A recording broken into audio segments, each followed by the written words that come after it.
नमस्कार दोस्तों, आज संडे है और आज हम फ्री कुंडली अध्ययन कर रहे हैं और ये जिनकी कुंडली है उनका नाम शेखर मौर्य जी। काफ़ी लंबे समय होगा इन्होंने पर वेट किया क्योंकि एक के बाद एक कुछ प्रॉब्लम ऐसी आई कि मैं नहीं कर पाई। नर्मदा यात्रा पे थी, उसके बाद जो दूसरा चांस बना इनका तो एक लेडीज़ का मेरे पास मैसेज आया कॉल आई तो फिर मैंने उनकी रखी, उसके बाद ये इनकी है। तो जो इनका क्वेश्चन था वो इन्होंने बताया कि महादरिद्र योग है, तो उसी के बारे में आज चर्चा कर रहे हैं। जैसे आजकल के ज़माने में हम देखें कि पैसा ही सब कुछ है क्योंकि सुख-सुविधाएँ हम पैसे से खरीदते हैं। चाहे मन की हो ना हो पर एटलीस्ट धन से सुख-सुविधाएँ तो खरीद सकते हैं। और जो हम इनकी कुंडली देखते हैं तो जो लग्नेश बनते हैं, इनकी मीन लग्न की कुंडली है और राशि इनकी तुला राशि है। इनका जो बर्थ है 26/1/1984 को 9:45 पर अयोध्या यूपी में हुआ है। इनकी जो कुंडली है वो मीन लग्न की है, तो लग्नेश बनते हैं गुरु जो कि दसम भाव में, जो कि बहुत बेस्ट है। ऐसा जातक अपने नाम पर सब कुछ कर लेता है, नेम फेम सब कुछ कमा सकता है और वो भी जो धनु में बैठे हैं अपनी ही राशि में बैठे हैं तो अच्छे हैं। यहाँ पर साथ में बुध गुरु की युति है। बुध यहाँ सुख भाव के और सप्तम भाव के मालिक है जो कि बेस्ट है और बली भी है। शुक्र बैठे हैं। शुक्र यहाँ पर पराक्रम भाव के अष्टम भाव के मालिक होकर कर्म भाव में जाके बैठे हैं। शुक्र और गुरु दोनों बली अवस्था में, क्योंकि चलित और नवमांस और लग्नेश लग्न में तीनों में उन्होंने वो भाव छोड़ा ही है। नमस्कार दोस्तों, मैं प्रज्ञा आपका हार्दिक स्वागत करती हूँ अपने प्रोग्राम में। दोस्तों, मेरा व्हाट्सएप नंबर है, यदि किसी को भी कुंडली से रिलेटेड जानकारी चाहिए, कुंडली बनवाना हो तो आप इस पे संपर्क कर सकते हैं और इसका चार्जेस है। और यदि मेरा प्रोग्राम आपको अच्छा लग रहा है तो लाइक करें, शेयर करें, प्लीज सब्सक्राइब जरूर करें। अभी इनको बुध की महादशा चल रही है जो कि 7/6/2031 तक है।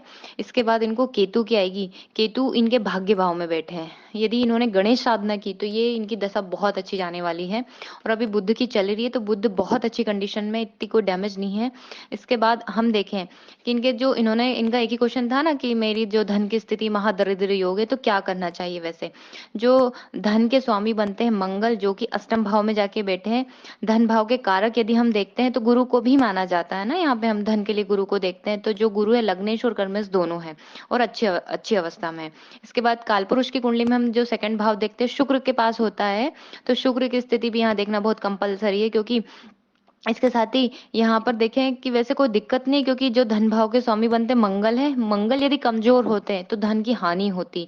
पर यहाँ पर अष्टम भाव में बैठकर वो अपने ही सेकंड भाव को देख रहे हैं और मंगल यहाँ पर बली अवस्था में है।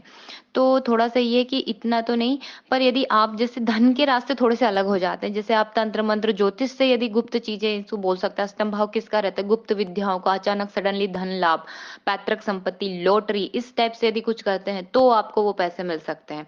ज्योतिष से भी आप कमा सकते हैं यदि आपके इंटरेस्ट हो तो इस फील्ड में ध्यान देंगे। यदि आपकी इच्छा है कि 10 महाविद्याओं की साधना करना, तो ये अष्टम भाव तो उसी चीजों का, तो उन तरीकों से भी आपको पता नहीं माँ भगवती की कौन सी कृपा हो जाए और आपके रास्ते खुल जाए, तो वही है कि 10 महाविद्याओं की आप साधना कर सकते हैं, बहुत सही है। इसके बाद अष्टम भाव जो अचानक धन लाभ का होता है, अधिकतर हम देखते हैं कि मृत्यु का, पर मृत्यु का नहीं है, जितना भी है ये आयु का भी उतना ही है। रातों रात यदि कोई स्टार बना तो अष्टम भाव से भी हम देख सकते हैं, पूर्वाभास होता है। जैसे कई महापुरुषों की हम कुंडली देखते हैं तो उसमें जैसे ओशो की ही देख ली तो उसमें कितने सारे ग्रह पड़े थे जिन्होंने कितना गुड़ ज्ञान दिया उनको, वैसा ही है। तो ऐसा नहीं है कि डैमेज है, मंगल यहाँ अच्छी कंडीशन में है। इसके बाद हम देखें कि अष्टम भाव के जो स्वामी होते हैं वो शुक्र होते हैं और कर्म भाव में जाके बैठे हैं। मतलब देश विदेश की यात्रा करना, ऐसे व्यक्ति बहुत मेहनती हो सकते हैं, विदेश से रिलेटेड आपको जॉब कर सकते हैं, मतलब तो ये चीज ज्यादा अच्छी हैगी। क्योंकि यहाँ पर शनि लाभ भाव 11 और वैभव दोनों के मालिक हैं। और यहाँ पे थोड़े से शनि यहाँ प्रॉब्लम दे रहे हैं, चंद्रमा भी यहाँ प्रॉब्लम दे रहे हैं।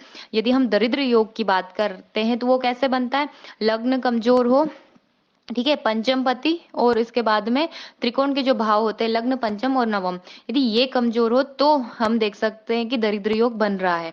यहाँ पे देखें तो जो पंचम पति है वो चंद्रमा है और जो नवम पति है वो मंगल है, मंगल बली अवस्था में है। यहाँ पे सिर्फ चंद्रमा कमजोर है, तो आप चंद्रमा पक्ष बल से भी कमजोर है और वैसे भी कमजोर है, तो आप चाहें तो यदि आप दीक्षित हैं तो आप ओम लगाकर ओम सोम सोमाय का जाप कर सकते हैं।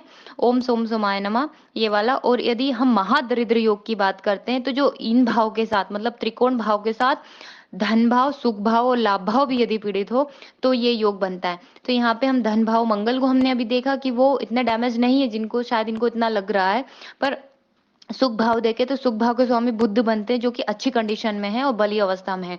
लाभ भाव को देखते हैं तो हाँ, यहाँ पे शनि थोड़ा प्रॉब्लम कर रहे हैं, तो शनि के लिए आप कर सकते हैं। इसके बाद में हम देखें कि यहाँ पर शनि की समस्या है खास, तो कुछ यही है, जैसे इनको जॉब भी यदि करना है तो आप बुध से रिलेटेड कर सकते हैं, क्योंकि हमने यदि सुदर्शन पद्धति से देखते हैं हम, तो इनके बुध का नवमांश ज्यादा अच्छा आ रहा है, तो आप बुध से रिलेटेड कोई भी चीज कर सकते हैं। और जैसे ज्योतिष पढ़ाना, पत्रकार, अकाउंटिंग, क्लर्क, कागज से रिलेटेड और कंप्यूटर से रिलेटेड चीजें आप कर सकते हैं। और यदि आप 10 महाविद्याओं की शरण में जाते हैं तो बहुत अच्छा है, माँ कमला की कर लें, तो फिर तो आपको कोई ग्रह स्थिति देखना ही ना पड़े, शायद माँ की कृपा हो जाए तो।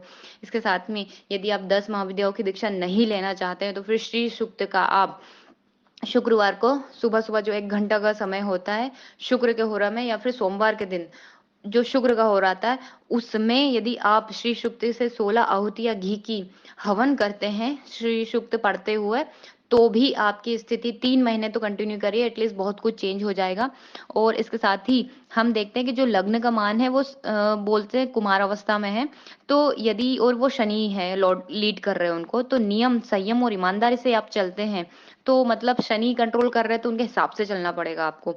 इसके साथ ही यदि हम चंद्रमा शनि को देखें तो गुरु के नक्षत्र में है, गुरु और इनके लग्नेश भी है जो गुरु है केतु के नक्षत्र में। यदि आप गणेश साधना करते हैं लाइफ टाइम तो बहुत सही है कि आपको बहुत श्रेष्ठ भाग्य का साथ भी मिले, क्योंकि केतु बैठे हैं वहां पे, तो केतु क्या वो उनका है ना धड़ नहीं है, तो वो यदि आपने मतलब गणेश साधना करी तो वो पता नहीं क्या क्या दे दे, वैसा है जो आपके डिजायर है वो।